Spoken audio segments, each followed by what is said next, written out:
Hello children, in previous class we have started the new chapter atoms and molecules, and also we have discussed the law of chemical combination.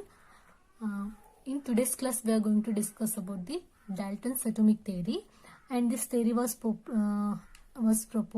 proposed to explain the drawbacks of the laws of chemical combination.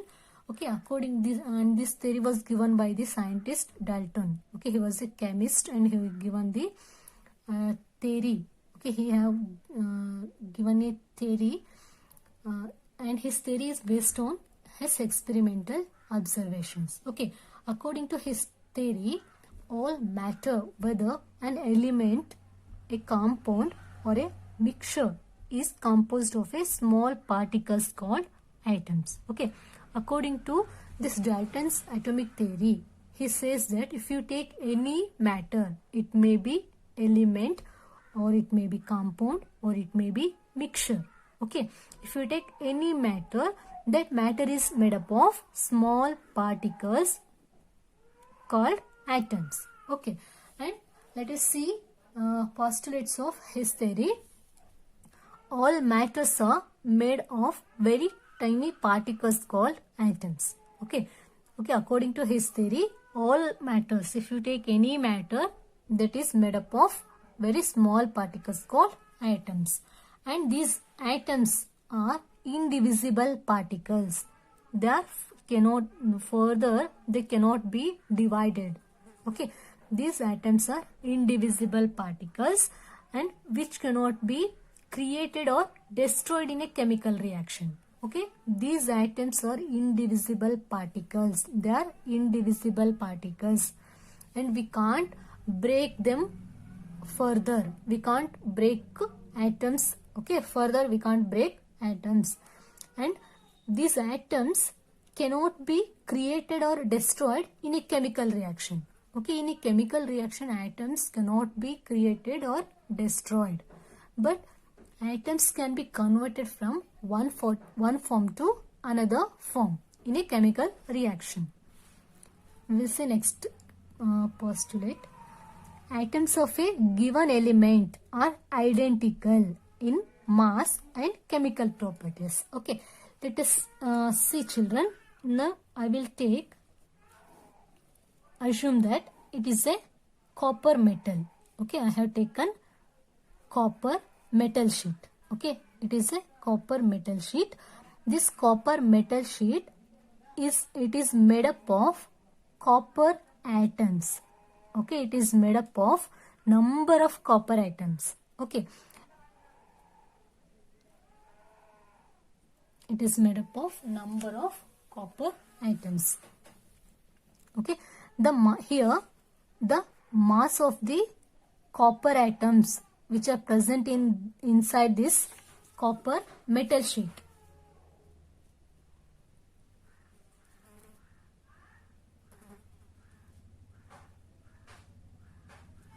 Okay, copper metal sheet. It is a copper metal sheet and it is made up of number of copper atoms. Okay, and all these copper atoms, they have the identical mass. They have identical mass and their chemical properties are also identical. They have same kind of chemical properties. Okay, and their mass is also identical. Okay, so atoms of a given element are identical. If you take any element, here I have taken the copper element. Even you can take that sodium element. Okay, this sodium element is made up of number of sodium atoms, and all the sodium atoms, they have identical mass and they have identical properties. Let us see next postulate, that is atoms of different elements have different masses and chemical properties. Okay, see here, let us take hydrogen. Okay, hydrogen is a one element. Okay, it is one element, and let us take sodium. hydrogen is one element and sodium is another element. Okay, hydrogen is made up of hydrogen atoms and this sodium element is consists of sodium atoms. Okay, see here, the atomic mass of the hydrogen is 1, whereas that of atomic mass of this sodium is 22. Okay, so see here, this hydrogen is hydrogen atom is, it is of hydrogen element and this sodium atom is of sodium element. These two atoms, they are from different elements. They are from different element. These two atoms are not same. They are entirely different. This hydrogen and sodium atoms, they are not same because their atomic mass is different. Atomic mass of hydrogen is 1, whereas that of sodium is 22. Okay, since they are having different atomic mass, they are also having different chemical properties. Okay, they are also having different chemical properties. Okay, chemical properties of the elements depends on their atomic number and atomic mass. Okay, so here these two atoms, they are from different elements, therefore they have different mass and they have different chemical properties. But in previous case we have seen that in copper metal sheet it consists of only copper atoms. Okay, whereas the sodium atom, okay, sodium element, it consists of only sodium atoms and its mass of all sodium atom is identical and chemical properties are also identical. But when we consider this hydrogen atom and sodium atoms, okay, they belongs to different elements and they are having different mass and their chemical properties are also different. They are not identical. Let us see next postulate. The atoms combine in the ratio of small whole numbers to form compound. Okay, let us see one example. H2O2. Okay, this is peroxide, hydrogen peroxide.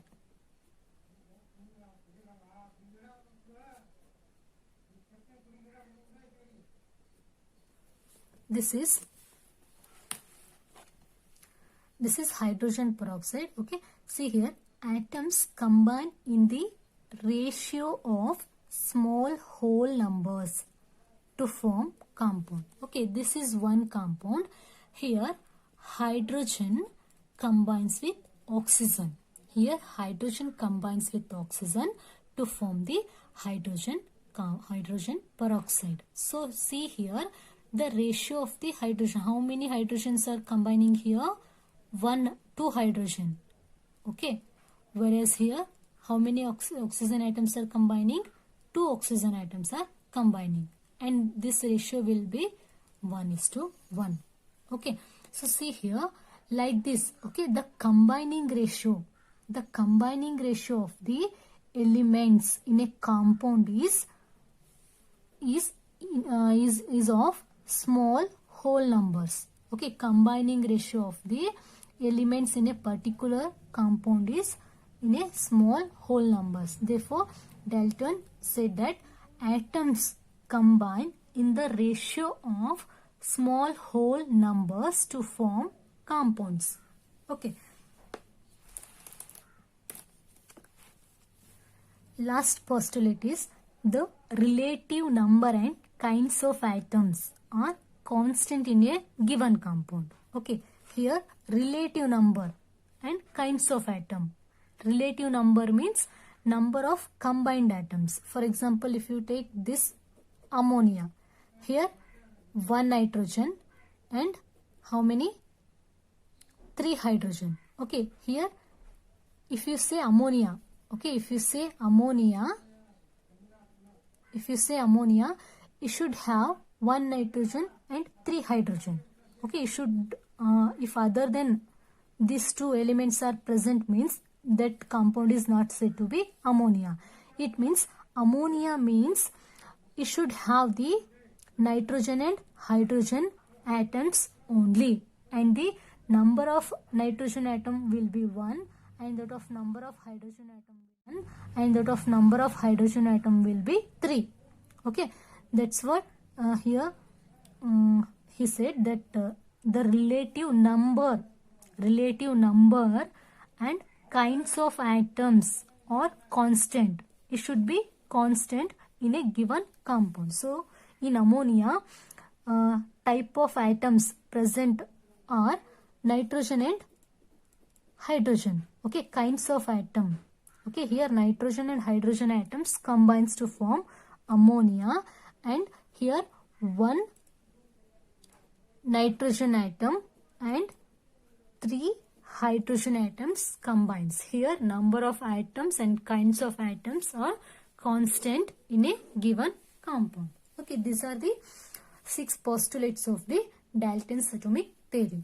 Let us see drawbacks of the Dalton's atomic theory. Even though he have given the postulates on his experimental observations, but somewhere he failed to explain the some other properties. Okay, let us see what are those. According to modern theory, atom is not ultimate indivisible particle of the matter. Okay, later on after Dalton, okay, after death of Dalton, again the scientists, okay, they did experiments, and on their experimental basis they disproved that matter is not indivisible. Matter is not indivisible, but it can be divided or it can be divisible. Okay, it can be divisible. It can be divided into protons, electrons and neutrons. Okay, but this Dalton's atomic theory does not explain anything about the protons, electrons and neutrons. Okay, he failed to explain about this protons, electrons and neutrons, and these were explained by the later experiments. Okay, so this is one drawback of the Dalton's atomic theory. Dalton said that atom is the indivisible particle. He said that atom is the indivisible particle and it cannot be divided, but modern theories, they disproved the this matter is indivisible.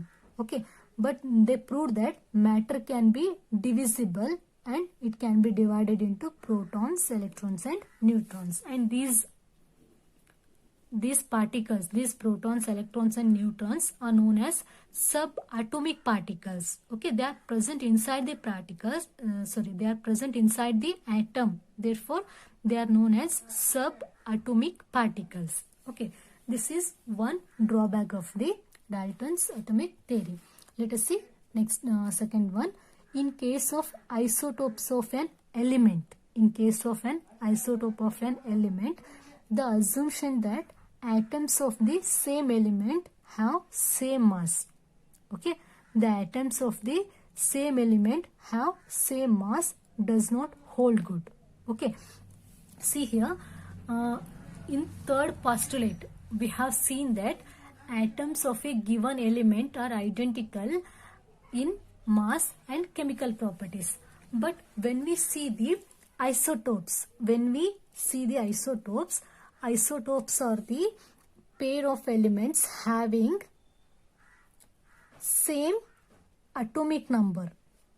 They are having same atomic number but have different atomic mass. But Dalton in his theory, he said that atoms of one kind, they have same mass, they have same atomic mass. Okay, here this Dalton failed to explain the isotopes. Okay, he does not explain anything about the isotopes. Okay, isotopes are the pair of atoms Okay, they are the pair of atoms having same atomic number. Atomic number will be same, but they have different atomic mass. For example, carbon C6, C12, C6, C13. Okay, usually 6 is this is atomic number. Okay, this is carbon atom and this is carbon atom. Atomic number of both the carbon atom is 6. See here, this is atomic mass. Okay, atomic mass of this carbon is 12, whereas atomic mass of this carbon is 13. See, but both the atoms are of same element. That is, these two atoms, they belongs to the carbon element, even though they are having different masses. Okay, they are having different masses. Okay, this was not explained by the Dalton. This is another drawback of the Dalton's atomic theory. In next class, we will see the water atoms and molecules.